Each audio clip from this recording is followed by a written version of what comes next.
Welcome into Off the Field, presented by Dreamfinders Homes. We're actually on the field. We're in the practice facility at the Miller Electric Center with kicker Brandon McManus. You came here in the offseason. You're one of the newer players on this team. When it came down to kind of deciding where you wanted to go, how did Jacksonville come up, and how did you decide that? Well, I was kind of surprised of being released by Denver in late May, and so it kind of took me off guard. But immediately, Jacksonville was one of the teams that reached out to my agent and expressed interest, as long as a couple other teams. And I knew what Jacksonville did last year, and Coach Peterson and Trevor and this team here, building throughout the end of the year on a good win streak, and made it to the playoffs, and actually, and won the wild card game. And so I knew it was an up and coming team, and so I knew I wanted to get a chance to help the team, continue in the playoffs and extend their run in the playoffs to a chance to win the championship. Doug Peterson's talked a lot about what you bring to this team and how he can coach differently because he trusts you so much, and you have that ability to kick. You've got a big leg. So what does it mean to know that you're playing an integral role on this team? Well, like I said, that was something that attracted me to being here. Like I said, is when you're going to a winning team, a chance to play in the playoffs. There's so many one-possession games, and a lot of times it comes down. Might not be a kick at the end of the game to win it, but crucial kicks throughout the game, momentum shifts that help the team win. So, obviously, it's always good to continue to play well and give your team a vote of confidence in you. And like I said, that was something that attracted me being here, a chance to get back to the playoffs. I had been there since 2015, and I thrive under those situations of being in those pressure-packed moments. AFC Special Teams Player of the Month for November. Had a great month, of course. 2 50-plus yarders in rainy weather at the Steelers. We were just talking a little bit about weather conditions. What's that like as a kicker? Obviously, we know it's not fun, but is rain the toughest for you? Snow? What do you kind of look at? I see rain and snow are not good. Wind is probably the worst, but a lot of times to me, rain and wind come together more than wind and snow. A lot of times snow is not that windy,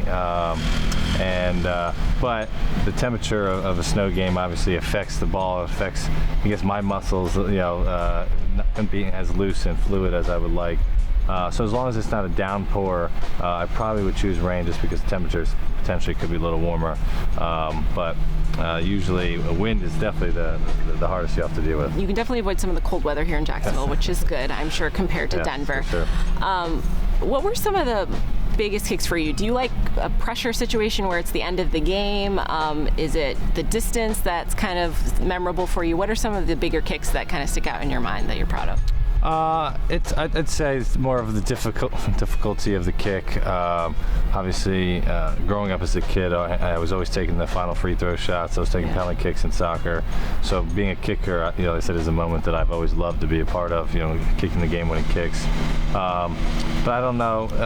I've had a lot of memorable kicks in my career, but I'd say kicking in Buffalo was super windy, and kicking a certain direction in a stadium is almost impossible. And I made a super long kick there that I told the coaches not to kick it, and then they still put me out there and made it. So moments like that, and kind of helps momentum shift the game. Stuff like that, I think, is what resides in my brain about the most important to me. Very cool. During your time in Denver, you won a Super Bowl, so you've been around great teams before. What is it about this team that we feel they've kind of, starting 6-2 is a great start to kind of be in the mix again and see it coming together? What's it like to be a part of that?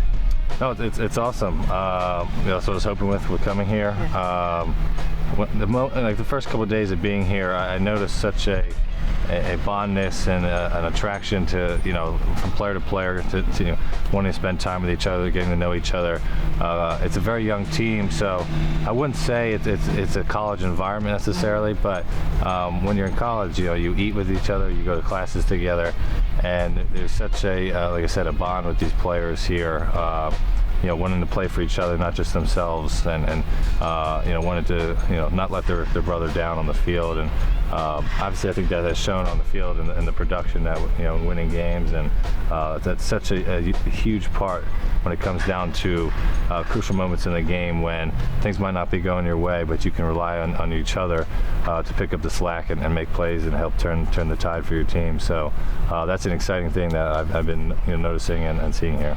We do talk about culture a lot, but that can be a huge difference, especially when it comes down to the end of it. That's Brandon McManus with us for Off the Field.